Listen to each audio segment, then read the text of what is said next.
तो हेलो दोस्तों, आप सब कैसे हो। आई होप आप सब बहुत ही अच्छे होंगे और स्वस्थ भी होंगे। दोस्तों, इससे पहले आपको पता होगा कि हमने यूनिट 3 का 1 तक पढ़ लिया था। यूनिट 3 का ए तक हमने पढ़ लिया था। ये क्लास सबसे पहले मैं आपको बता दूं कि बीएड थर्ड सेमेस्टर वालों की क्लास है, बीएड थर्ड सेम वालों की क्लास है। और इस क्लास में हम लोग, इस क्लास से पहले हम लोग यूनिट 3 का जो ए पार्ट था वहाँ तक पढ़ लिए थे। ये आपका पेपर कौन सा है तो मैं बता दूं, ये इंक्लूसिव एजुकेशन का पेपर है, जिसका कि हम लोग क्लास अभी अटेंड कर रहे हैं। इंक्लूसिव एजुकेशन, हिंदी में बोले तो समावेशी शिक्षा, ठीक ना। और आज के इस पर्टिकुलर क्लास में हम लोग यूनिट 3 का बी पार्ट पढ़ेंगे। यूनिट 3 के बी पार्ट में क्या है तो आप देख सकते हैं। यूनिट 3 के बी पार्ट में है आपका, एक समावेशी स्कूल को बनाने के लिए पाठ्यक्रम क्या होना चाहिए और शिक्षण रणनीतियाँ क्या होना चाहिए। समावेशी विद्यालय वातावरण बनाने में, समावेशी विद्यालय का वातावरण बनाने में एक शिक्षक की क्या भूमिका होती है। तो यानी कि 3 पॉइंट हम लोग को इस यूनिट में पढ़ना है, इस यूनिट के इस सेक्शन में पढ़ना है। एक तो हमें जानना है कि समावेशी स्कूल को बनाने के लिए पाठ्यक्रम करिकुलम क्या होता है। दूसरा टॉपिक हो जाएगा कि समावेशी स्कूल को बनाने के लिए शिक्षण रणनीतियाँ क्या होती हैं। तीसरा टॉपिक हो जाएगा कि यदि समावेशी विद्यालय का वातावरण हमें क्रिएट करना है तो उसमें शिक्षक की भूमिका क्या होती है। तो एक एक पॉइंट को हम एक एक क्लास में देखेंगे। आज के इस क्लास में हम लोग इस पॉइंट को कवर करेंगे कि एक समावेशी स्कूल को बनाने के लिए पाठ्यक्रम क्या होना चाहिए, करिकुलम क्या होना चाहिए। आज के इस पर्टिकुलर क्लास में हम यही देखेंगे। इसके बाद मैं 2 क्लास और लूँगा, जिसमें कि एक क्लास में मैं शिक्षण रणनीतियों की पर बात करूंगा और एक क्लास में मैं ये बात करूंगा कि यदि समावेशी विद्यालय वातावरण बनाना है तो उसमें शिक्षक की क्या भूमिका होती है। ठीक, इंग्लिश मीडियम के जो विद्यार्थी हैं उनके लिए मैं एक बार पढ़ देता हूँ। Curriculum and teaching strategies to create an inclusive school, role of teacher for creating inclusive school environment. बोल रहा है कि create an inclusive school create करने के लिए करिकुलम क्या होना चाहिए, इसको आज के इस वीडियो में हम लोग पढ़ने वाले हैं। ठीक, तो देखिए हमारा टॉपिक है समावेशी स्कूल बनाने के लिए पाठ्यक्रम, curriculum for create an inclusive school, की इंक्लूसिव स्कूल क्रिएट करने के लिए करिकुलम क्या होना चाहिए। तो दोस्तों, यदि आप चैनल पर नए होंगे तो चैनल को जरूर सब्सक्राइब कर लीजिएगा। इस चैनल पर एजुकेशन से रिलेटेड समस्त कंटेंट प्रोवाइड किया जाता है और आपके बीएड के सारे पेपर के यहाँ पे क्लासेस उपलब्ध हैं। जैसे कि अगर आपने हिंदी टीचिंग लिया है तो उसकी क्लासेस अवेलेबल हैं। अभी नॉलेज एंड करिकुलम की क्लासेस फुलफिल हो जाएंगी, इतिहास शिक्षण की क्लासेस फुलफिल हो जाएंगी आपके एग्जाम से पहले। तो काफ़ी आपको यहाँ से बेनिफिट और प्रैक्टिकल डिटेल भी आपको यहाँ पे बताया जाता है।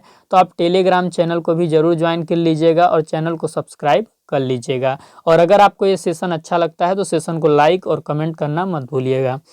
देखिए, सबसे पहले तो हम ये जानेंगे कि भाई हमें ये पढ़ना है कि समावेशी स्कूल के लिए करिकुलम क्या होना चाहिए, समावेशी स्कूल के लिए पाठ्यचर्या क्या होना चाहिए। समावेशी स्कूल आपको पता ही होगा कि किसे बोलते हैं। समावेशी स्कूल हम उसे बोलते हैं जहाँ पे नॉर्मल स्टूडेंट भी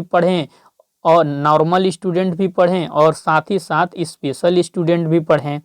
नॉर्मल स्टूडेंट का क्या मतलब होता है सर? तो नॉर्मल स्टूडेंट का मतलब होता है सामान्य विद्यार्थी जो एवरेज में आते हैं, औसत में आते हैं, 90 से 110 के बीच में आते हैं।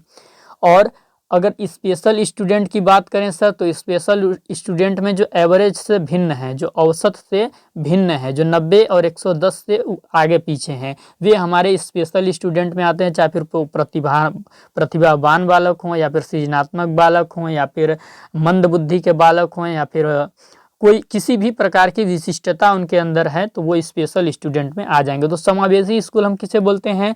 जहाँ पे नॉर्मल स्टूडेंट और स्पेशल स्टूडेंट एक ही साथ पढ़ते हैं, एक ही कमरे में पढ़ते हैं, उसको हम समावेशी स्कूल बोलते हैं। ठीक ना, ये चीज़ आप समझिए। तो सबसे पहले अगर हमको ऐसे स्कूल के लिए करिकुलम तैयार करना है, पाठ्यचर्या तैयार करना है, तो हमें पाठ्यचर्या का मतलब भी तो पता होना चाहिए ना कि करिकुलम कहते किसको हैं। अब पता चला हमको यही नहीं पता है कि करिकुलम किसे कहते हैं और हम अब्दुल्ला की शादी में दीवाना बने पहुंच गए, तो क्या मतलब होगा? कोई मतलब नहीं होगा। इसके बाद हम ये जानेंगे कि समावेशी शिक्षा के लिए जो करिकुलम होता है उसका बेस क्या होता है।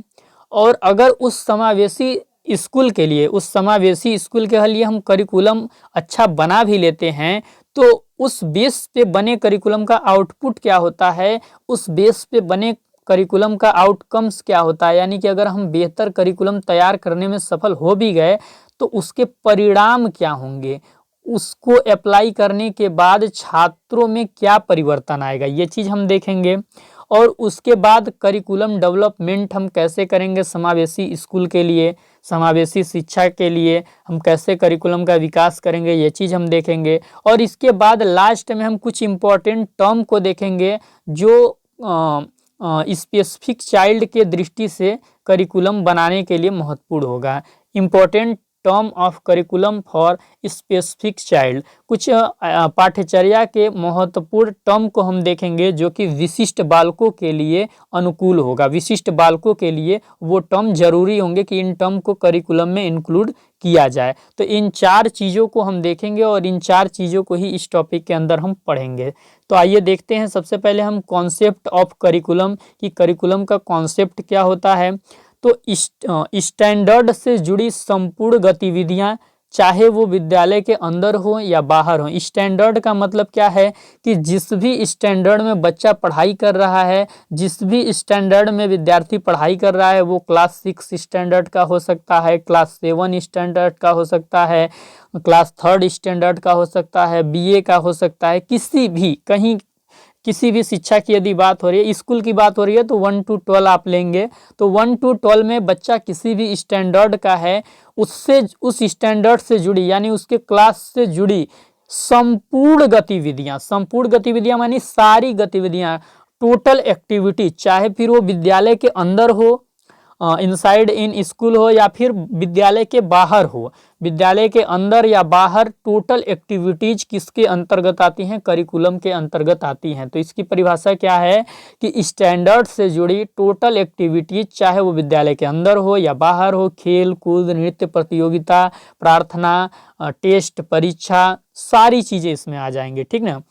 अब देखिए करिकुलम और क्या है, तो करिकुलम क्या है कि शिक्षण अधिगम प्रक्रिया का रोड मैप है कि क्लास में टीचिंग लर्निंग प्रोसेस किस प्रकार से चलेगा, शिक्षण किस प्रकार से होगा, बच्चे अधिगम किस प्रकार से करेंगे, इसका रोड मैप होता है। भाई हम करिकुलम के हिसाब से ही तो आगे बढ़ते हैं, करिकुलम ही तो हमें दिशा निर्देशित करता है कि हमें किन लेसन को पढ़ाना है, किस यूनिट को पढ़ाना है, किस टॉपिक को पढ़ाना है, कौन सी एक्टिविटीज कब करानी है।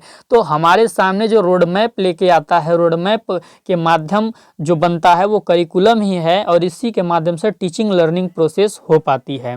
तो पाठ्यचर्या क्या होता है, टीचिंग लर्निंग प्रोसेस का रोड मैप होता है, विद्यालय से जुड़ी स्टैंडर्ड से जुड़ी संपूर्ण गतिविधियां होता है, चाहे फिर वो विद्यालय के अंदर हो चाहे विद्यालय के बाहर होते। यहाँ तक आई होप आप समझ गए होंगे।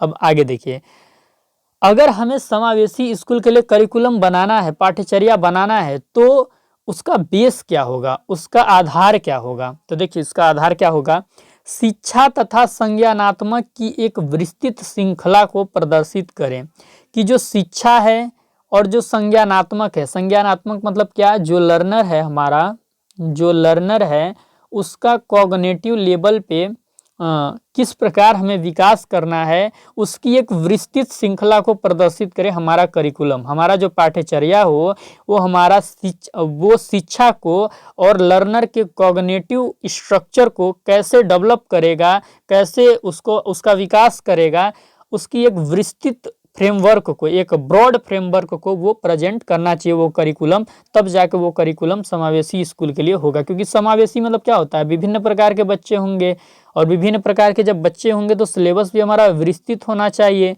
वो हर प्रकार के लर्नर के कॉग्निटिविज्म के आधार पे, कॉग्निटिव लेवल के आधार पे होना चाहिए कि हर प्रकार के बच्चे उससे फिट बैठें और हमारे शिक्षा के व्यापक स्तर को वो कवर कर सके। तो देखिए इस प्रकार का जो करिकुलम होगा उसमें संचार साधन की व्यवस्था होगी, करिकुलम से बच्चा इंटरेक्ट कर सकेगा अच्छे से, शारीरिक पूर्ति की व्यवस्था होगी, कोई भी स्पेसिफिक चाइल्ड है उसकी जो भी फिजिकल कमी है, फिजिकल इम्पेयरमेंट है, जो भी शारीरिक कमी है उस शारीरिक कमी को पूरा करने की व्यवस्था हो उस करिकुलम के अंदर। भावात्मक मतभेद की अनुपस्थिति हो, जो भावनाओं में अंतर होता है कि जो नॉर्मल स्टूडेंट होता है वो स्पेसिफिक चाइल्ड से भावनात्मक अलगाव रखता है या फिर टीचर अलगाव रखने की स्थिति में है, तो ये सब क्या होना चाहिए, इसकी अनुपस्थिति होनी चाहिए, ये सब नहीं होना चाहिए। अगर ऐसा करिकुलम हम बना पाते हैं तो ही हम एक समावेशी स्कूल का करिकुलम उसको बोल सकते हैं। समावेशी स्कूल का जो करिकुलम होगा वो मूल्यांकन पूर्ण होना चाहिए। उसमें जो चीज़ भी जितनी एक्टिविटीज़ हो रही हैं सबका मूल्यांकन किया जा सके कि बच्चे ने इस एक्टिविटीज़ के माध्यम से क्या सीखा, इस एक्टिविटीज़ के माध्यम से बच्चे ने क्या उपलब्धि हासिल किया, तो मूल्यांकन पूर्ण होना चाहिए। साथ ही साथ बच्चे को ऐसे करिकुलम में अधिगम सामग्री भी प्रोवाइड कराया जाना चाहिए कि वो उसको लर्निंग मटेरियल मिलना चाहिए ताकि बच्चा अच्छा माध्यम से सीख सके। तो जो एक समावेशी स्कूल का करिकुलम होता है उसका जो बेस होता है, उस बेस में क्या होता है, संचार साधन की व्यवस्था होती है। बच्चे को इंटरेक्ट करने में कोई दिक्कत नहीं होगा, उसको फैसिलिटीज़ दी जाएगी वो सारी, जिससे कि वो अपने करिकुलम से इंटरेक्ट कर सके, अपने क्लास से इंटरेक्ट कर सके, टीचर से इंटरेक्ट कर सके, अपने सिलेबस से इंटरेक्ट कर सके। उसका जो फिजिकल इम्पेयरमेंट है या फिर जो मेंटल इम्पेयरमेंट है उसको पूरा किया जाएगा। उसको पूरा मेडिसिन के माध्यम से किया जा सकता है, उसको जो भी यंत्र या उपकरण चाहिए होंगे उसके माध्यम से किया जाएगा, या फिर उसको कोई ट्रीटमेंट चाहिए होगी तो उसके माध्यम से उसकी पूर्ति की जाएगी। जो भावनात्मक मतभेद होगा, जो इमोशनली डिफरेंस होगा नॉर्मल स्टूडेंट के अंदर स्पेसिफिक चाइल्ड को लेकर या फिर किसी कर्मचारी के अंदर स्पेसिफिक चाइल्ड को लेकर, उसको रिमूव किया जाएगा, उसको रिड्यूस किया जाएगा। और इसके बाद जो जितनी भी हमारे उस करिकुलम के अंदर एक्टिविटीज़ होंगी सबका मूल्यांकन किया जा सकेगा कि इन सारी एक्टिविटीज़ के माध्यम से लर्नर ने क्या सीखा। और जो अधिगम सामग्री होगी, बच्चे को जो भी टॉपिक पढ़ाया जा रहा है, जो भी चीज़ सिखाया जा रहा है, तो उसको सीखने के लिए जो अधिगम सामग्री होगी वो उसको प्रोवाइड कराई जाएगी। जैसे कोई विजन प्रॉब्लम वाला बच्चा है तो उसको हम लोग वो देंगे, एक लिपि आती है ब्रेल लिपि का मटेरियल देंगे ताकि वो उससे अच्छे से पढ़ सके। ये सारी चीज़ें उसको हम फैसिलिटीज देंगे। अगर हम ऐसा करिकुलम तैयार कर पाते हैं जिसका बेस ये हो, जिसका बेस ये 4 पॉइंट हो, संचार साधन की व्यवस्था हो, शारीरिक पूर्ति की व्यवस्था हो, भावनात्मक मतभेद की अनुपस्थिति हो, मूल्यांकन पूर्ण हो, अधिगम सामग्री हो, तो उसका आउटपुट क्या होगा। अगर हम ऐसा करिकुलम बना लेते हैं तो उसका परिणाम क्या होगा, आप देख सकते हैं। शिक्षण और सीखने का माहौल क्लास में बन सकेगा। पूरे विद्यालय में शिक्षण करने का एक सकारात्मक माहौल क्रिएट होगा। बच्चा सीख सकेगा सहज रूप से, सरल रूप से, स्पष्ट रूप से वो सीखने का एक माहौल क्रिएट होगा। शिक्षार्थी के प्रदर्शन में गुणवत्ता आएगी। जो लर्नर है उसके प्रदर्शन में, उसके परफॉर्मेंस में क्या वृद्धि होगी, उसके परफॉर्मेंस प्लस होगा। यानी कि अगर वो पहले 20% उसके परीक्षा में अंक आए थे तो अभी 30% आएंगे, यानी दिन पे दिन उसका नंबर बढ़ेगा, उसकी क्षमता बढ़ेगी, उसके कौशल बढ़ेंगे। ये चीज़ हम कह सकते हैं। उसकी इंटरेक्शन एबिलिटी बढ़ेगी। शिक्षण कार्यक्रम को गति प्रदान होगी। अब देखिए, जब विद्यालय में शिक्षण और सीखने का माहौल होगा, शिक्षार्थी के प्रदर्शन में दिन प्रतिदिन गुणवत्ता आएगी, क्वालिटी इम्प्रूव होगा, तो शिक्षण जो हमारा कार्यक्रम है वो भी गति उसको मिलेगा कि नहीं मिलेगा। कि भाई हम लेसन 1 पढ़ाए और लेसन 1 में कोई दिक्कत नहीं हुआ तो हम तभी तो कल लेसन 2 पढ़ाएंगे ना जी। अगर लेसन 1 में ही दिक्कत हो जाएगा तो फिर हम लेसन 2 कहाँ से पढ़ाएंगे। तो अगर शिक्षण और सीखने का माहौल हम सहज देंगे, सरल देंगे, शिक्षार्थी के प्रदर्शन में क्वालिटी इम्प्रूव होगा, तो भी हम लेसन बाय लेसन पढ़ाते हुए आगे बढ़ सकते हैं। हमने लेसन 1 पढ़ाया लेकिन बच्चा उसको समझ ही नहीं रहा है, सीखने का कोई माहौल ही नहीं बन पाया उस लेसन से, उसका परफॉर्मेंस भी एकदम माइनर है, लो है, तो फिर हम लेसन 2 कैसे पढ़ाने के लिए बढ़ेंगे। और भी को करिकुलर एक्टिविटीज़ है उन सबको कैसे कराएंगे। एकेडमिक भी हमारा अच्छा होना चाहिए तभी तो फिर हम को करिकुलर एक्टिविटीज़ के तरफ आगे बढ़ेंगे ना।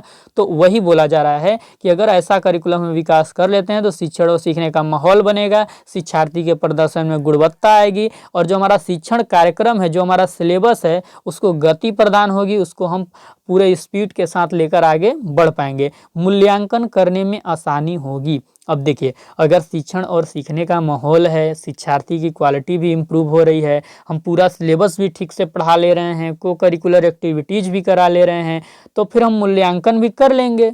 जाहिर सी बात है, अगर बच्चे ने किसी क्वेश्चन को ढंग से पढ़ा है तो उसके ऊपर जब भी हम कोई टेस्ट आयोजित करेंगे तो उसका आंसर देगा, आंसर के माध्यम से पता चलेगा बच्चे ने क्या सीखा है। कोई स्पोर्ट हम करा रहे हैं, स्पोर्ट के में क्या परफॉर्मेंस है बच्चे की, उससे उसकी उपलब्धि का पता चलेगा, तो मूल्यांकन करने में भी आसानी होती है। तो आई होप आप समझ गए होंगे कि समावेशी स्कूल का जो करिकुलम होता है वो पहले बात तो व्यापक होता है, विस्तृत फ्रेमवर्क उसका होता है, और उसमें संचार साधन की व्यवस्था होती है, शारीरिक पूर्ति की व्यवस्था होती है, भावात्मक मतभेद की अनुपस्थिति होती है, मूल्यांकन पूर्ण होता है, अधिगम सामग्री होती है, और ऐसा करिकुलम का जो आउटपुट होता है वो आउटपुट ये होता है कि शिक्षण और सीखने का माहौल बन जाता है विद्यालय के अंदर। शिक्षार्थी जो लर्नर है उसके परफॉर्मेंस में क्वालिटी आती है।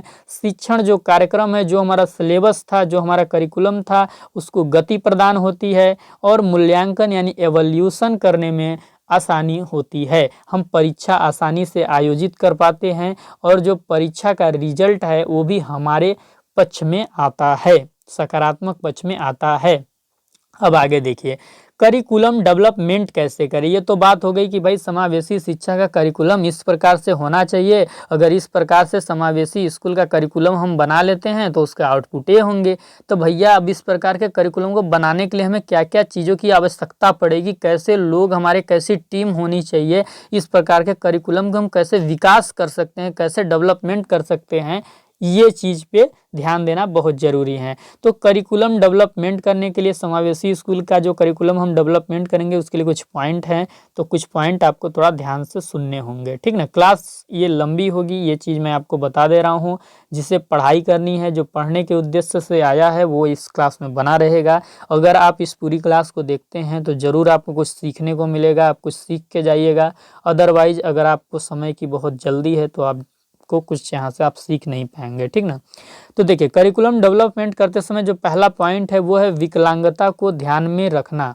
अब समावेशी जो स्कूल होता है उसमें अलग अलग प्रकार के विकलांग वाले बच्चे होते हैं, मतलब अलग अलग डिसेबिलिटी वाले बच्चे होते हैं। किसी को विजन प्रॉब्लम होती है, किसी को हियरिंग इम्पेयरमेंट की प्रॉब्लम होती है, कोई सुन नहीं पाता, कोई देख नहीं पाता, किसी को लोकोमोटर डिसेबिलिटी यानी चलने की प्रॉब्लम होती है, मांसपेशियों में प्रॉब्लम होती है, कोई मेंटल डिसऑर्डर वाला व्यक्ति होता है, किसी को लर्निंग डिसेबिलिटी होती है।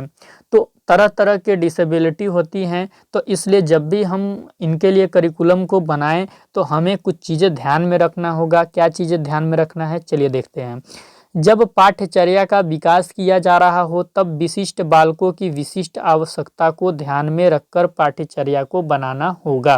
कि भाई सभी प्रकार की जो 21 प्रकार की जो डिसेबिलिटीज़ हैं उनकी आवश्यकता को ध्यान में रखकर हम करिकुलम को बनाएं कि वो 21 प्रकार के डिसेबिलिटीज़ वाले बच्चों की आवश्यकताओं को पूरी कर सकें। उदाहरण के लिए यहाँ पे उदाहरण भी हमने दिया है ताकि आपको कुछ समझ आ जाए।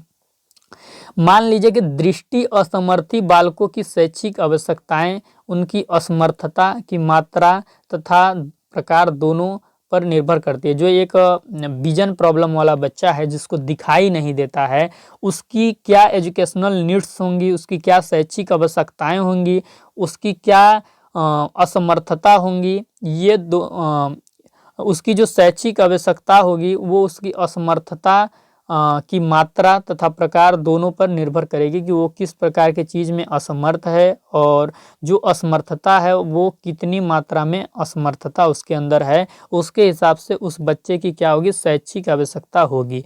जैसे कि अगर किसी बच्चे को बहुत कम दिखाई खाली देता है तो उसको हम क्लास में आगे भी बैठा देंगे तो वो चीज़ों को पढ़ लेगा, लेकिन किसी के एक आँख में कुछ दिखता ही नहीं है तो फिर उसको हमें कुछ यंत्र वगैरह देना पड़ेगा या फिर थोड़ा उस पर ध्यान देना होगा। लेकिन अब किसी को बिल्कुल नहीं दिखाई देता है तो उसके लिए हमें ब्रेल लिपि के मटेरियल की जो वो करनी पड़ेगी, उसको ऑडिटरी मटेरियल के माध्यम से पढ़ाना पड़ेगा, यानी ऑडियो के माध्यम से पढ़ाना पड़ेगा, बिकॉज वो देख नहीं सकता है। तो जो विशिष्ट बालक हैं उनकी जो शैक्षिक आवश्यकताएं होती हैं उनकी असमर्थता की मात्रा और उनके असमर्थता का प्रकार क्या है इस पर निर्भर करती हैं, और इस स्थिति में इनके अनुकूलन हेतु कि वो अपने करिकुलम को एडॉप्ट कर पाएँ। तो पाठ्यक्रम बनाते समय इनकी आवश्यकताओं को ध्यान रखना चाहिए कि जैसे विज़न प्रॉब्लम वाला बच्चा है तो उनको ऑडिटरी माध्यम से सिखाया जा सके, ऐसा करिकुलम हो। अगर कोई हियरिंग इम्पेयरमेंट वाला बच्चा है जिसको सुनाई नहीं देता है तो फिर उसको विजुअल मटेरियल के माध्यम से पढ़ाया जा सके। तो ये सारी चीज़ों को ध्यान में रखना चाहिए। जैसे देखिए, अगर हम ध्यान में रखें कि कोई बच्चा देख नहीं पाता है तो उसके लिए हमें कैसा करिकुलम बनाना होगा, तो उसके लिए हमें बड़े आकार के 3D मॉडल को दिखाना होगा बुक्स वगैरह में। ब्रेल लिपि का प्रयोग करना होगा, ब्रेल लिपि का मटेरियल उसको प्रोवाइड कराना होगा। सहगामी पाठ्यक्रम तथा पाठ्य सहगामी क्रियाओं का प्रयोग करना होगा। कोई बच्चा देख नहीं पाता है तो जो बच्चा देख नहीं पा रहा है वो ज़रूरी नहीं है कि अच्छा गाना ना गा पाता हो। आप देखे होंगे अंधे कितने अच्छे गाना गाते हैं, हमारे सूरदास जी को आप देख सकते हैं। तो ऐसी क्रियाएँ जिनमें कि वो सामान्य बालकों से भी अच्छे हैं, उनको हम पाठ्य सहगामी क्रियाओं के माध्यम से कराएँगे ताकि उनका मनोबल बढ़े और उनको लगे कि हम किसी फील्ड में तो भैया मास्टर हैं, ठीक ना? तो इस प्रकार का करिकुलम हो। जैसे कि अब एक और उदाहरण हम देख सकते हैं, कोई बच्चा है मस्तिष्क विकार से प्रभावित है, मेंटल डिसऑर्डर है उसको, तो उनके बच्चों के लिए जो पाठ्यक्रम है वो साधारण होना चाहिए। भाई पाठ्यक्रम साधारण होगा, सरल भाषा में होगा, सहज भाषा में होगा, स्पष्ट भाषा में होगा, तो मंद बुद्धि का भी बालक आराम से उस कॉन्सेप्ट को समझ सकता है।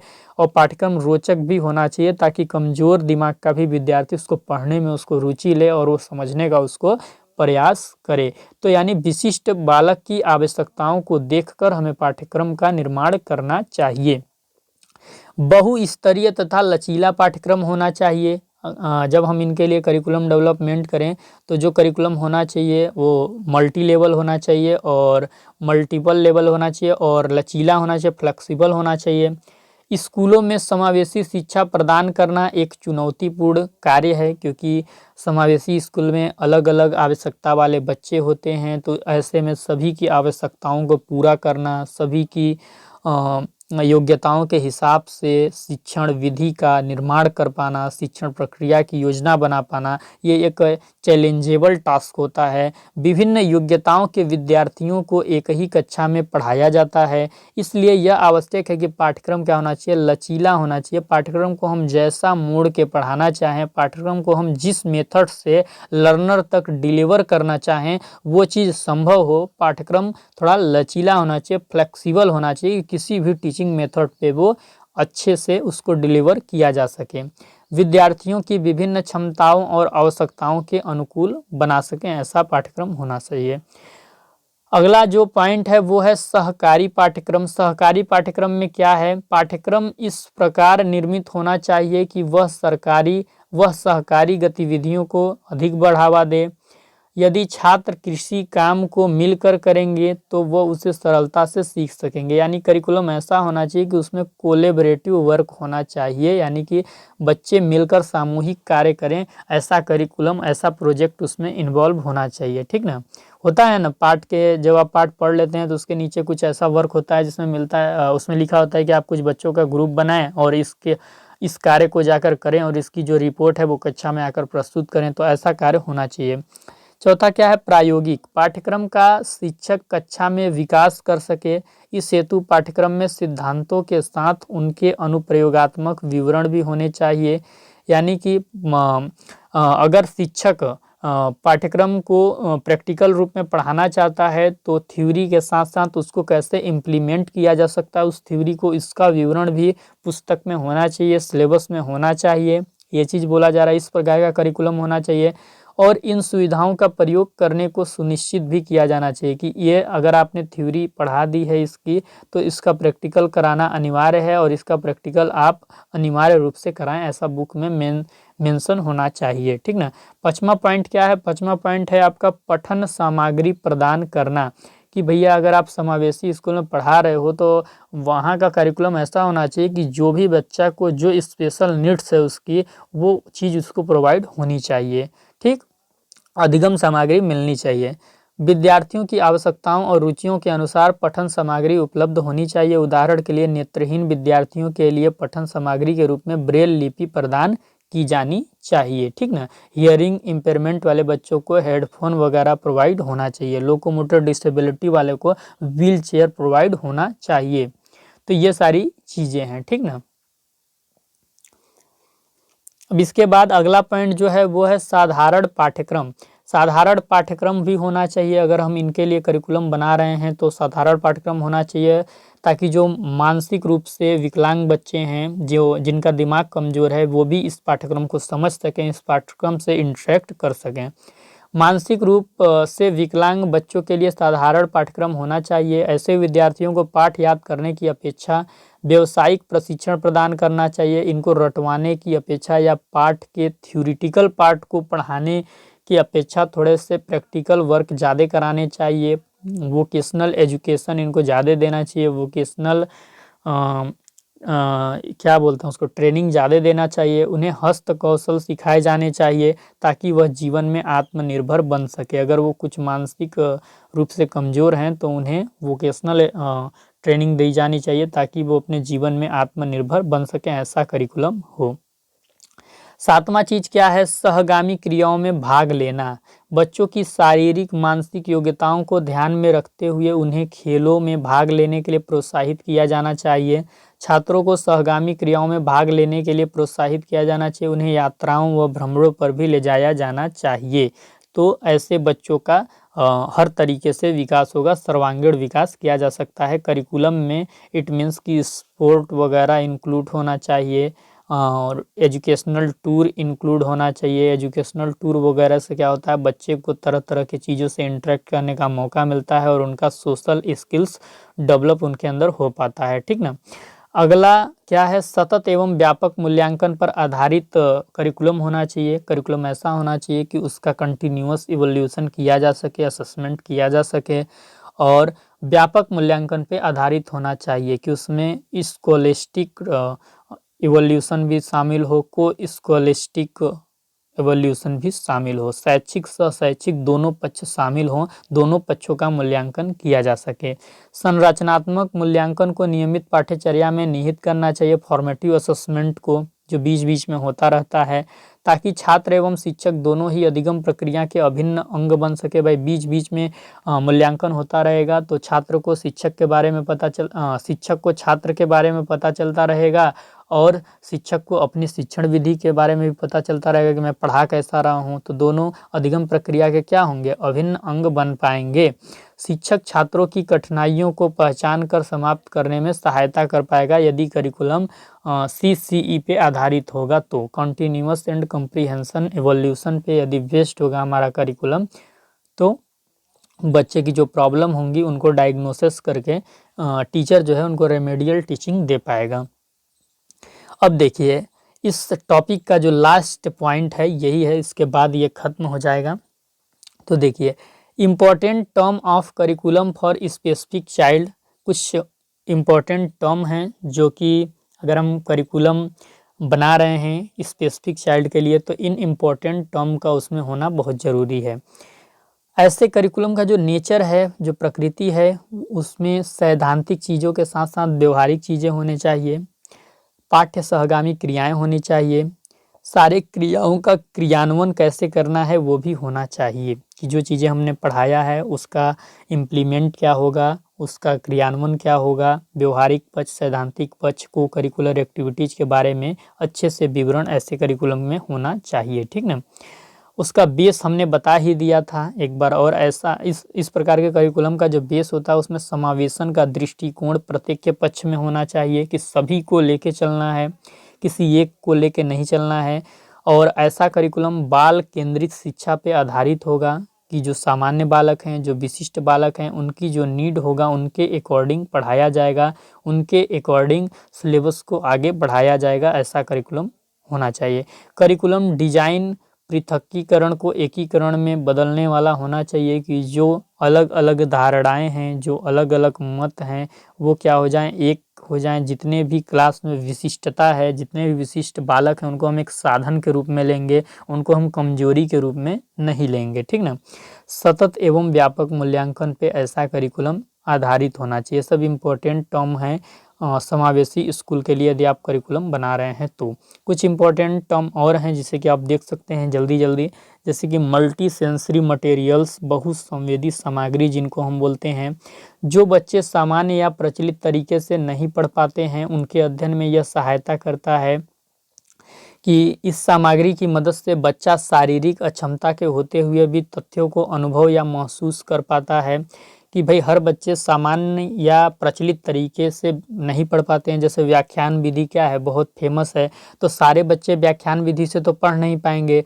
तो कुछ बच्चे क्या होते हैं, विशिष्ट बालक होते हैं, विशिष्ट नीड वाले होते हैं, तो उनको हम कुछ मल्टी सेंसरी मटेरियल के माध्यम से पढ़ाते हैं कि उनके जो सेंस ऑर्गन एक्टिव हैं उनसे रिलेटेड उनको हम मटेरियल प्रदान करेंगे तो वो अच्छे से पढ़ पाएंगे। उनके शारीरिक अक्षमता जो है उसके होते हुए भी वो अच्छे से लर्निंग कर पाएंगे, ठीक ना। तो ये चीज़ है।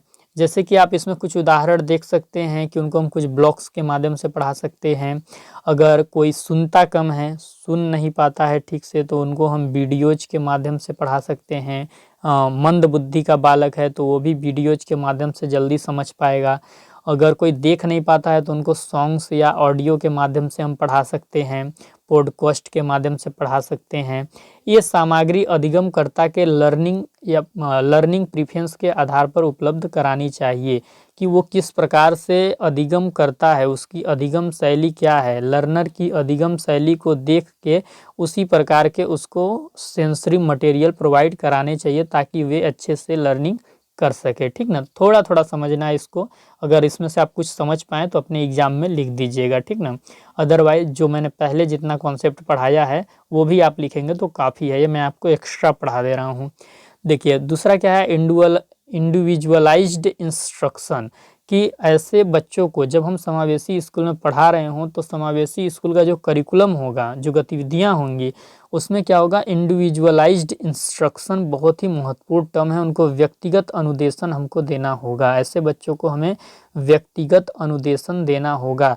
सारे बच्चों को हम एक साथ जो बताते हैं उसी में वो नहीं पढ़ पाएंगे, ऐसे बच्चों पे हमें पर्सनली ध्यान देना होगा। इसमें हम एक तरीके से सबको नहीं पढ़ाते हैं, यहाँ पर हम अलग अलग बच्चों के अधिगम शैली, उनका मजबूत पक्ष, उनकी कमजोरी को ध्यान में रखकर उनके लिए अध्यापक पर्सनलाइज्ड लर्निंग प्लान्स बनाते हैं कि ऐसे बच्चों को उनके अधिगम शैली के आधार पर हम योजना बनाते हैं, उनका स्ट्रॉन्ग एस्पेक्ट्स देखते हैं, उनकी वीकनेस देखते हैं और उनके हिसाब से हमको योजना बनाते हैं और उस टीचिंग मेथड के अनुसार हम जो चीज़ उसको डिलीवर करना चाहते हैं वो चीज़ डिलीवर करने की कोशिश करते हैं। तो इंडिविजुअलाइज्ड इंस्ट्रक्शन भी इसमें एक इम्पॉर्टेंट टर्म है। अगर हम समावेशी करिकुलम की बात कर रहे हैं तो मल्टी सेंसरी मटेरियल्स एक इम्पॉर्टेंट टर्म आपका हो जाएगा। एक आपका इंडिविजुअलाइज्ड इंस्ट्रक्शन इम्पॉर्टेंट टर्म हो जाएगा। इसके बाद इंडिविजुअलाइज्ड इंस्ट्रक्शन में ही आपका इंक्लूड है, इसमें अध्यापक ऐसे अनुदेशन व एडिशनल सपोर्ट तैयार करते हैं जिससे व्यक्तिगत तरीके से लर्नर को लाभ हो, ठीक ना।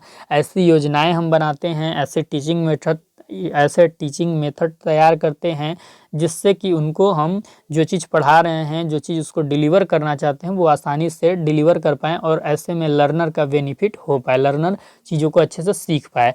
कुछ एग्जाम्पल्स के माध्यम से ये चीज़ आप अच्छे से समझ सकते हैं। जैसे कोई डिसलेक्सिया से ग्रसित बच्चा है, उसको पढ़ने संबंधी समस्या है, किसी चीज़ को समझ नहीं पाता है पढ़ के, तो उसको हम कुछ एडिशनल सपोर्ट प्रदान करेंगे, रीडिंग मटेरियल देंगे, राइटिंग मटेरियल देंगे ताकि वो चीज़ों को अच्छे से सीख पाए, उसको देख के समझ पाए। हाँ ना एक सेकंड, थोड़ा मेरे से गलती हो रही है, ठीक ना। यहाँ पे देखिए शुरू से समझिए। कोई डिसलेक्सिया से ग्रसित बच्चा है तो डिसलेक्सिया से ग्रसित बच्चों के लक्षण क्या होता है, सिम्टम्स क्या होते हैं कि उनको एडिशनल सपोर्ट की आवश्यकता होती है। वे अच्छे से रीडिंग नहीं कर पाते हैं, अच्छे से राइटिंग भी नहीं कर पाते हैं।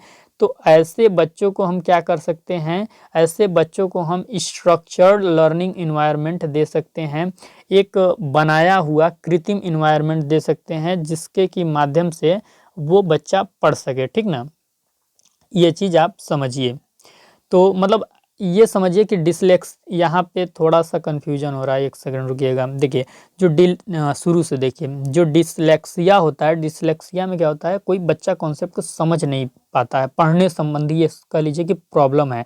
तो ऐसे बच्चों को हम कोई टीचिंग लर्निंग मटेरियल देंगे, लर्निंग मटेरियल देंगे, क्या देंगे, लर्निंग मटेरियल देंगे, लर्निंग मटेरियल देंगे। लर्निंग मटेरियल में इसको हम क्या दे सकते हैं, कोई बुक्स दे सकते हैं एक्स्ट्रा, या फिर कोई असाइनमेंट दे सकते हैं, या फिर कोई उसको मॉडल दिखा सकते हैं, कोई चार्ट पेपर दे सकते हैं। तो किसी भी प्रकार का चीज़ देके उसको हम अच्छे से बेहतरीन तरीके से समझाएंगे, ठीक ना। या बोलेंगे कि तुम लिख कर ये चीज़ दिखाओ, तो वो लिख कर चीज़ों को शायद अच्छे से दिखा पाए, ठीक। फिर इसके बाद एक ADHD से ग्रसित बच्चे होते हैं। इस प्रकार के जो बच्चे होते हैं उनको कंसंट्रेट करने में समस्या आती है। तो जिन बच्चों को कंसंट्रेट करने में समस्या आती है उनके लिए हम स्ट्रक्चर्ड लर्निंग एनवायरनमेंट उनको दे सकते हैं, एक कृत्रिम एनवायरनमेंट बना के देख सकते हैं, मतलब एक नियंत्रित वातावरण उनको दे सकते हैं, जिनमें उनका यदि ध्यान भटकता है तो उनको हम इंगेज करने के लिए उनको कुछ वर्क देंगे, उनसे कुछ क्वेश्चन पूछेंगे, यानी उनको कुछ हम फंसा के रखेंगे, ठीक ना, ताकि उनका जो ध्यान है वो भटकने न पाए। तो इस प्रकार का स्ट्रक्चर्ड लर्निंग एनवायरनमेंट उनको हम देते हैं। तो इंडिविजुअलाइज्ड इंस्ट्रक्शन के अंदर यही सब उदाहरण हैं, इसी प्रकार से शिक्षण कराया जाता है। अब इसके बाद क्या है, डिफरेंशिएटेड इंस्ट्रक्शन, विभेदित निर्देश। विभेदित निर्देश क्या है, लर्नर के विशेष आवश्यकता योग्यता के अनुरूप इंस्ट्रक्शन में थोड़ा सा बदलाव कर देना, जैसे कि जो रीडिंग मटेरियल है, असाइनमेंट्स है, फ्लेक्सिबल ग्रुपिंग, ये सब हम कर देते हैं। जैसे कि अगर हमने कोई प्रोजेक्ट वर्क दिया, तो जो प्रोजेक्ट वर्क दिया हमने बोला कि एक ग्रुप हमने बना दिया, और ग्रुप बनाने के बाद उनको बोला कि ये प्रोजेक्ट आप करके दिखाइए, लेकिन वो नहीं कर पा रहे हैं। तो फिर हम क्या करेंगे, थोड़ा फ्लेक्सिबल हो जाएंगे, उनका ग्रुप क्या कर देंगे, चेंज कर देंगे, उनका ग्रुप चेंज कर देंगे उनके आवश्यकता के अनुरूप, उनकी योग्यता के अनुरूप। जैसे कि अगर एक नॉर्मल स्टूडेंट के साथ एक डिसेबल्ड स्टूडेंट को हम जोड़ देंगे ताकि दोनों मिलकर अच्छे से पूरा कर लें, या दोनों डिसेबल्ड बच्चों को ही हम जोड़ देंगे कि और अच्छे से दोनों एक दूसरे में रुचि लें और मिलकर पूरा कर लें। कोई असाइनमेंट है तो असाइनमेंट में हम क्या कर सकते हैं, उनको थोड़ा सा छूट दे सकते हैं कि बाकी बच्चे यदि 10 पेज लिख रहे हैं तो तुम 5 ही पेज लिख के लाओ। तो ये चीज़ विभेदित निर्देश, यानी उनकी योग्यता, उनकी आवश्यकता के अनुसार उनको हम वर्क देंगे, उनसे हम काम लेंगे, ये चीज़ है, समझिए, ठीक। अगला क्या है, असिस्टिव टेक्नोलॉजी, सहायक तकनीक का भी प्रयोग इस प्रकार के करिकुलम में शामिल है। बच्चे में कोई विशिष्टता है या कोई अधिगम परेशानी है जिससे वो अपने करिकुलम में सरलता से समायोजन नहीं कर पा रहा है, बच्चे में ऐसी कोई प्रॉब्लम है, ऐसी कोई लर्निंग डिसेबिलिटी है जिससे कि वो अपने करिकुलम से इंटरेक्ट करने में असफल है, तो अध्यापक उन्हें एक्स्ट्रा हेल्प प्रदान करेंगे। जो तकनीक प्रोवाइड करते हैं उसे असिस्टिव टेक्नोलॉजी कहते हैं। जैसे कि अगर कोई विजन प्रॉब्लम वाला हमारे पास बच्चा है तो उसको हम ब्रेल लिपि में लिखा हुआ सामग्री देंगे। तो ब्रेल लिपि क्या है, एक प्रकार की तकनीक है, दृष्टिबाधित बच्चों को दृष्टिबाधित बच्चे पढ़ सकें, इसके लिए ब्रेल लिपि उन्हें सहायता देता है। ब्रेल लिपि उनके हिसाब से कंफर्टेबल मटेरियल है जिसके माध्यम से वो पढ़ पाते हैं, ठीक ना। टेक्स्ट टू स्पीच सॉफ्टवेयर दे सकते हैं। जो बच्चे देख नहीं सकते हैं, स्पीच रिकॉग्निशन सॉफ्टवेयर दे सकते हैं, डिटेक्शन सॉफ्टवेयर दे सकते हैं जिसमें सुन के लिखना होता है। तो ये सब सॉफ्टवेयर के माध्यम से बच्चे को हम पढ़ा सकते हैं। तो असिस्टिव टेक्नोलॉजी ये होती है कि ऐसी कोई तकनीक जो बच्चे को पढ़ने में सहायक हो, बच्चे को पढ़ने में सहायता प्रदान करे उसकी विशिष्टता के आधार पर, ये चीज़ है। आई होप आप समझ गए होंगे। अगला क्या है, अगला है मॉडिफाइड असाइनमेंट्स। मॉडिफाइड असाइनमेंट्स आपका थोड़ा थोड़ा इससे संबंधित है, जो मैंने अभी ऊपर में पढ़ाया था डिफरेंशिएटेड इंस्ट्रक्शन से थोड़ा थोड़ा रिलेटेड है, ठीक ना, लेकिन आप इसको अलग वे में ले सकते हैं। मॉडिफाइड असाइनमेंट्स मतलब संशोधित कार्य, कोई कार्य हम किसी लर्नर को दे रहे हैं तो हम थोड़ा सा डिफरेंशिएटेड इंस्ट्रक्शन कर देंगे। जैसे कि जो नॉर्मल स्टूडेंट हैं उनके लिए हम कुछ अलग टास्क दे देंगे असाइनमेंट्स में, और जो स्पेशल स्टूडेंट हैं उनको उनकी आवश्यकता के उनको उनकी योग्यता के अनुरूप उनकी विशिष्टता के अनुरूप उसमें थोड़ा सा उनको छूट दे सकते हैं, उसमें हम थोड़ा सा मॉडिफाई कर सकते हैं। जैसे कि आप इसके अंदर पढ़ के आप समझ सकते हैं कि बच्चे अपने अधिगम प्रतिफल को कई तरीके से प्रदर्शित कर सकें, इसमें ये सहायक होता है मॉडिफाई असाइनमेंट्स। हमने कोई टॉपिक पढ़ाया, जैसे कि हमने लर्निंग बच्चे को पढ़ाया, लर्निंग होता नहीं है इंटर में, मैं बीएड कर रहा हूँ, अरे मैं बीएड एमएड से संबंधित हूँ, इसलिए मुझे यही सब याद रहता है। तो लर्निंग में हमने पढ़ाया, तो भाई लर्निंग पढ़ाने के बाद बच्चे लर्निंग को कितने अच्छे से समझ पाए हैं, वो लर्निंग के बारे में कितना समझ बना पाए हैं, इसके लिए मैं उनको असाइनमेंट दूंगा कि आप लर्निंग पे कार्य करके आओ। तो लर्निंग पे कार्य करके आने के लिए जब मैं बोलूँगा तो हमारे पास दो ग्रुप के बच्चे होंगे, एक नॉर्मल ग्रुप के और दूसरे स्पेशल चाइल्ड होंगे। तो जो नॉर्मल स्टूडेंट होंगे उनको हम बोलेंगे कि 15 पेज असाइनमेंट तुमको तैयार करके लाना है, और जो स्पेशल चाइल्ड वाले बच्चे होंगे तो कोई मेंटल डिसऑर्डर होगा, उसमें कोई लोकोमोटर डिसेबिलिटीज होगा, कोई लर्निंग डिसेबिलिटीज होगा, अलग अलग प्रकार के विशिष्ट बालक होंगे, तो हम उनके वरीयता के लिए बोल देंगे कि भाई तुम में से कोई 10 कर लेना, कोई 12 कर लेना, कोई एकदम नहीं कर पा रहा है तो 8 पेज कर लेना, लेकिन करके लाना।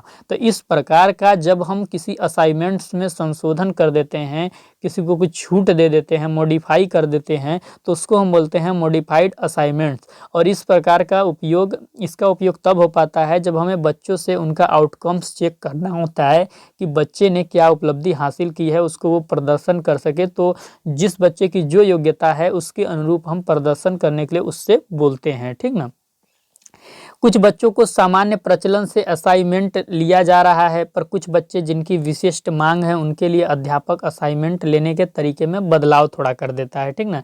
जैसे कि आपने एक पढ़ा होगा, जैसे कि अभी देखिए, जैसे कि hard task to simple task. Hard task हम किसको दे रहे थे, नॉर्मल स्टूडेंट को दे रहे थे, सबको दे रहे थे। तो अभी हमने थोड़ा चेंज किया, हमने बोल दिया कि सिंपल टास्क तुम लोग स्पेशल चाइल्ड वाले कर लेना और बाकी बच्चे हार्ड टास्क करके लाना। अच्छा, फिर इसके बाद क्या है, changing the format of the assignments. Assignments जो बनाना है उसके फॉर्मेट्स में हम थोड़ा चेंज ला सकते हैं। जैसे मैं अपना ही एक उदाहरण दे दूँ, तो जब मैं बीएड में पढ़ता था तो हमारे बीएड के फर्स्ट सेमेस्टर में एक प्रैक्टिकल वर्क था, जिस प्रैक्टिकल का नाम था आर्ट एंड ड्रामा पे एक फाइल बनानी थी। म्यूजिक आर्ट एंड ड्रामा पे एक फाइल हमें बनानी थी, जिसका जो फ्रंट पेज होता है, फ्रंट पेज आप समझते होंगे, जो प्रैक्टिकल बनता है तो उसमें फ्रंट पेज पे कॉलेज का नाम, यूनिवर्सिटी का नाम, स्टूडेंट का नाम, ये सब पूरा डिजाइन करना होता है। मतलब अपने हाथों से डिजाइन करना था, उसको प्रिंट नहीं कराना था, कंप्यूटर से नहीं बनवाना था, क्योंकि आर्ट एंड ड्रामा और म्यूजिक की वो फाइल थी, तो उसमें अपने हाथों से करना था। तो मेरा क्या था कि ड्राइंग बहुत कमज़ोर था, मैं ड्राइंग के नाम से डर के मतलब 2 किलोमीटर भाग जाता हूँ। तो फिर मैंने अपने मैम से बोला कि मैम मैं कैसे बना पाऊँगा। तो हमारे मैम ने हमें थोड़ा कंपनसेशन दिया, मतलब थोड़ा छूट दिया। वो मैम ने हमें क्या बोला कि तुम लड़के जो हैं, जो बीएड में जितने लड़के हैं, तो वो प्रिंट भी करा सकते हैं, वो कंप्यूटर से प्रिंटर से प्रिंट भी करा के ला सकते हैं कंप्यूटर से, कोई दिक्कत नहीं। लेकिन जितनी लड़कियां हैं उनको हाथ से ही बना के लाना है। इट मीन्स जो लड़कियां पे वहाँ, लड़कियों को वहाँ पे माना गया कि ड्राइंग में ये सब एबल हैं और हम लोग ड्राइंग में असक्षम हैं, तो इस आधार पर हम लोग को छूट दी गई थी। तो उसी प्रकार से मैं आपको समझाना चाहता हूँ कि जो स्पेशल चाइल्ड हैं उनको थोड़ा सिंपल टास्क दिया जाएगा उनकी योग्यता के अनुरूप, और जो बाकी नॉर्मल स्टूडेंट है उनको हार्ड टास्क यानी कि दिया जाएगा जो उनकी योग्यता के अनुरूप है। तो यानी यहाँ पे मतलब आप समझ जाइए कि जो समावेशी स्कूल होता है वहाँ पे इक्विटी का फार्मूला बहुत ज़्यादा लागू होता है, समता का, ठीक ना। जिसकी जितनी योग्यता है, जितनी आवश्यकता है, उसके अनुरूप उसको शिक्षण अधिगम कराया जाता है। एक उदाहरण और आप देख सकते हैं, जैसे कि कोई बच्चा डिस्ग्राफिया से ग्रसित है, डिस्ग्राफिया से प्रभावित है। डिस्ग्राफिया क्या होता है, इसमें लिखने में प्रॉब्लम होती है, बच्चा सही से लिख नहीं पाता है, ठीक ना, लिखने में प्रॉब्लम होती है। तो ऐसे बच्चे को हम क्या बोल देंगे कि तुम जो अपना असाइनमेंट्स है, तुम अपना असाइनमेंट कंप्यूटर से टाइप करके ला सकते हो, हाथ से नहीं लिखोगे तो भी चलेगा। तो हाथ से लिखने के बजाय कंप्यूटर द्वारा टाइप किया हुआ असाइनमेंट टीचर इनसे ले लेता है। तो मॉडिफाइड असाइनमेंट्स में यही होता है कि असाइनमेंट्स लेने के तरीकों में, असाइनमेंट्स का जो फॉर्मेट है, असाइनमेंट्स की जो मात्रा है, उसमें हम मॉडिफिकेशन कर देते हैं। किसके आधार पे, स्टूडेंट के, लर्नर के जो एबिलिटी है, जो लर्नर का योग्यता है उसके आधार पे, ठीक ना, उसकी विशिष्टता के आधार पे। अगला क्या है, फ्लेक्सिबल ग्रुपिंग, लचीला समूहन। लचीला समूहन क्या है कि reading level, learning style, interest के आधार पर कुछ बच्चों का एक समूह बना देना और उन्हें टास्क दे देना। इससे इन बच्चों का साहस व अध्ययन में सहजता बढ़ता है। देखिए, रीडिंग लेवल में कुछ बच्चे समान होंगे, लर्निंग स्टाइल भी कुछ बच्चों की समान होगी, इंटरेस्ट भी कुछ बच्चों की समान होगी।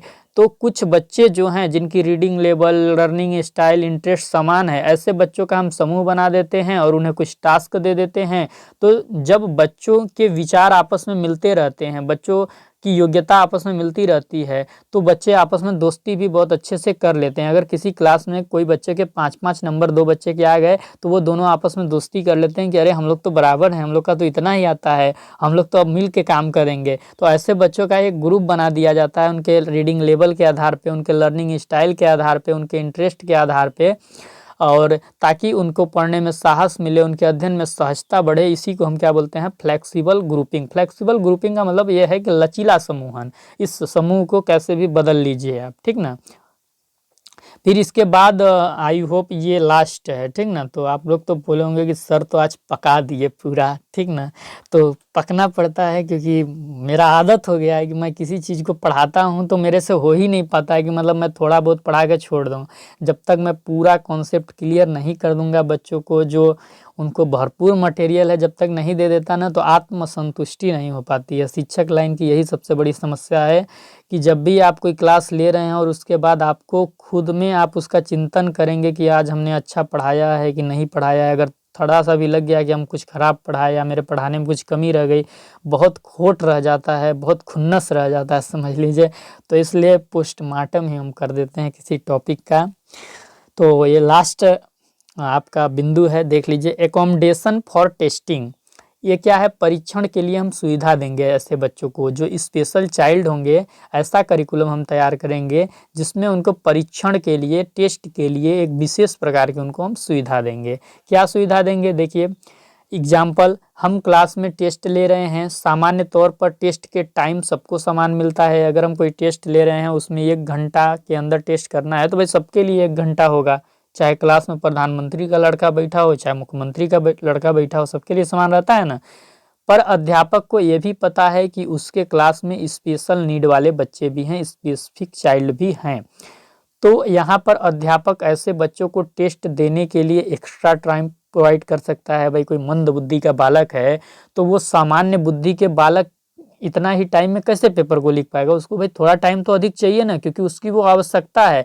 तो यहाँ पे उसको वो एक्स्ट्रा टाइम हमें देना पड़ता है, ठीक ना। तो उसको हम एक्स्ट्रा टाइम प्रोवाइड करेंगे।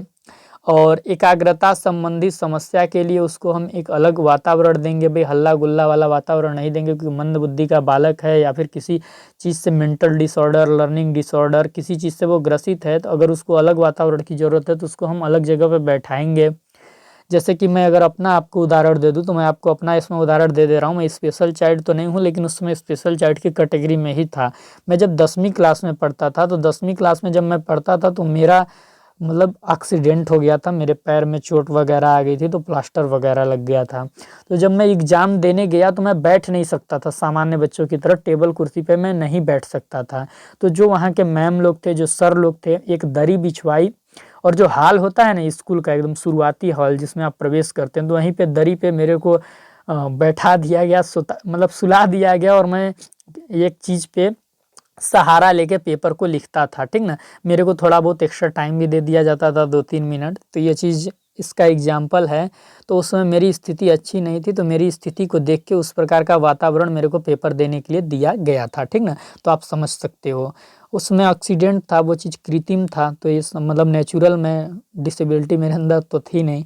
मंद बुद्धि के जो बालक होते हैं उनको, जैसे कि मैथ का पेपर यदि मंद बुद्धि का बालक सॉल्व कर रहा है, तो उसको कैलकुलेटर के हम परमिशन दे देंगे कि भाई तुम कैलकुलेटर के माध्यम से भी क्वेश्चन सॉल्व करके दिखा दो, तो भी तुमको उतना ही नंबर मिलेगा, क्योंकि तुम्हारी वो नीड है, तुम्हारी वो योग्यता है, इसलिए हम तुमको ऐसा इन्वायरमेंट दे रहे हैं। तो इसमें मतलब कोई दिक्कत नहीं होता है। ये यहाँ पे इक्विटी का सिद्धांत पालन होता है, ठीक ना। इक्विटी का प्रिंसिपल फॉलो होता है कि हम आवश्यकता के अनुसार, अकॉर्डिंग टू नीड के अनुसार क्या फैसिलिटी किसको दे रहे हैं, ठीक ना। ये समावेशी स्कूल में इक्विटी और इक्वलिटी दोनों एकदम फ्रंट पे रहते हैं, समझ लीजिए। तो एकोमोडेशन फॉर टेस्टिंग ये है कि परीक्षण के लिए हम सुविधा देते हैं, जो विशिष्ट बालक होते हैं वो किस प्रकार की सुविधा उनको परीक्षा देने के लिए चाहिए तो वो चीज़ हम उनको दे देते हैं। तो आई होप जो आज का क्लास था सारी चीज़ें आपको अच्छी से समझ आ गई होंगी। एक समावेशी स्कूल को बनाने के लिए क्या पाठ्यक्रम होना चाहिए वो चीज़ आपको समझ आ गया होगा। देखिए पाठ्यक्रम के अंदर सिर्फ सिलेबस नहीं आता है, सिलेबस का मतलब आप लोग समझते ही होंगे कि कौन से यूनिट पढ़ने हैं, उन यूनिट के अंदर कौन से लेसन के अंदर कौन से टॉपिक पढ़ने हैं। खाली ये चीज़ करिकुलम के अंदर नहीं आता। मैंने आपको बता दिया कि करिकुलम स्टैंडर्ड से जुड़ी संपूर्ण गतिविधियां हैं, चाहे फिर वो विद्यालय के अंदर हों चाहे विद्यालय के बाहर हों। जितने भी को करिकुलर एक्टिविटीज़ हैं, जितने भी एवोल्यूशन, असेसमेंट्स, मेजरमेंट्स और जितने भी प्रार्थना, खेल कूद जो भी है आपका एकेडमिक एक्टिविटीज़, सारी चीज़ें आपकी करिकुलम में आ जाती है। आप कैसे करा रहे हो, किस प्रकार की व्यवस्था किए हो, क्या इन्वायरमेंट दे रहे हो, सारी चीज़ें करिकुलम के अंदर आती हैं। तो हमने देख लिया कि एक समावेशी स्कूल को बनाने के लिए क्या करिकुलम होना चाहिए, उसका बेस क्या होना चाहिए, उस बेस के क्या आउटकम्स होते हैं, वैसा करिकुलम हम डेवलपमेंट कैसे कर सकते हैं, वैसे करिकुलम के इम्पोर्टेंट टर्म क्या होते हैं। इम्पोर्टेंट टर्म में हमने जाना मल्टी लेवल सेंसरी मटेरियल्स हमें प्रोवाइड करने चाहिए, हमें इंडिविजुअलाइज्ड इंस्ट्रक्शन प्रोवाइड करने चाहिए, उसके बाद डिफरेंशिएटेड इंस्ट्रक्शन हमें प्रोवाइड करना चाहिए। और मैं एक बार देख लेता हूँ, accommodation for testing, accommodation for test facility उनको देना चाहिए, असिस्टिव टेक्नोलॉजी उनको देने चाहिए, मॉडिफाइड असाइनमेंट की व्यवस्था होनी चाहिए, फ्लेक्सिबल ग्रुपिंग की व्यवस्था होनी चाहिए। तो ये सारी चीज़ें इस करिकुलम के मतलब इम्पॉर्टेंट टर्म है, ये चीज़ आप ध्यान में रखिएगा। तो अगर आपको सेशन अच्छा लगा होगा तो आप चैनल को सब्सक्राइब करिएगा। अगर आपको लगता होगा कि आप यहाँ से कुछ सीख के जा रहे हो, आपको कुछ सिखाया गया है, तो आप टेलीग्राम चैनल को भी ज़रूर ज्वाइन कर लीजिएगा। आपका बीएड थर्ड सेमेस्टर का जो प्रैक्टिकल संबंधित जितना भी चीज़ होगा इस चैनल पे मैं आपको करा दूंगा और आपको डायरेक्ट सहायता व्हाट्सएप के माध्यम से दी जाएगी। व्हाट्सएप ग्रुप को ज्वाइन कर आप हमें पर्सनली मैसेज करना, प्रैक्टिकल से संबंधित आपकी जो भी समस्या होगी उसको मैं तुरंत सॉल्व करूंगा। ये मेरा वादा है आपसे, आपको मैं बिल्कुल भी दिक्कत नहीं होने दूंगा। तो चलिए फिर मिलते हैं नेक्स्ट सेशन में। अगले क्लास में हम लोग ये देखेंगे कि एक समावेशी स्कूल को बनाने के लिए शिक्षण रणनीतियाँ क्या होनी चाहिए। तो हमने करिकुलम तो जान लिया क्या होता है, अब हम जानेंगे शिक्षण रणनीतियाँ क्या होती हैं अगले क्लास में। बहुत थक गए होंगे आप लोग, 50 मिनट की लंबी क्लास, मेरा भी बोलते बोलते गला सूख गया है। अभी जाकर कुछ खाऊंगा पीऊंगा क्योंकि मैं भी थक गया, ठीक ना। तो चलिए, ये आप लोगों का सपोर्ट और प्यार ही रहता है जिसके वजह से मुझे ऊर्जा मिलती है कि मैं इतना लंबा लंबा क्लास एक बार बैठ के ले लेता हूँ, ठीक ना।